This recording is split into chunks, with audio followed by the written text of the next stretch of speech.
நம்ம கன்னியாகுமரியில ஒரு சின்ன கிராமத்துல விவசாய குடும்பத்துல பிறந்து செருப்பு கூட இல்லாம நடந்தே ஸ்கூலுக்கு போன ஒரு பையன் இன்னைக்கு 4000 கோடி ரூபாய்க்கு ஒரு பிசினஸ் சாம்ராஜ்யத்தையே உருவாக்கி பல யங் ஆண்டர்பிரினர்ஸுக்கு வழிகாட்டியா இருக்காரு.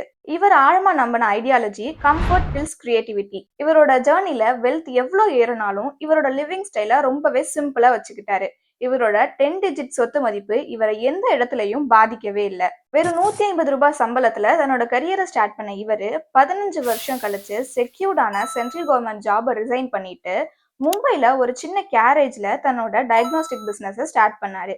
அண்ட் அப்போ இருந்த மார்க்கெட்டை உடைக்க அவர் யூஸ் பண்ண strategy volume over margin. And அதுல பெரிய சக்சஸும் ஆனாரு. 2021ல அவரோட கம்பெனியை கிட்டத்தட்ட 4500 கோடி ரூபாய்க்கு சேல் பண்ணிட்டு ரிட்டையர்ட் ஆகி ஒரு கம்ஃபர்டான லைஃப் வாழலாம்னு நினைக்காம இன்னும் பல யங் என்டர்பிரினர்ஸுக்கு ஒரு மென்டாரா இருந்துட்டு இருக்காரு. நிஜத்தை சொல்ல போனா அவங்கள கம்ஃபர்ட் ஜோன்ல இருந்து தள்ளி விடுறாரு. 66 வயசானாலும் இவர் நம்பின கம்ஃபர்ட் பில்ஸ் கிரியேட்டிவிட்டியை அவர் இன்னும் ஃபாலோ பண்ணிட்டு இருக்கிற ஒரு யங் மேன் தான் டாக்டர் வேலுமணி. அண்ட் இவர் உருவாக்குன சாம்ராஜ்யம் தான் தைரோகேர்.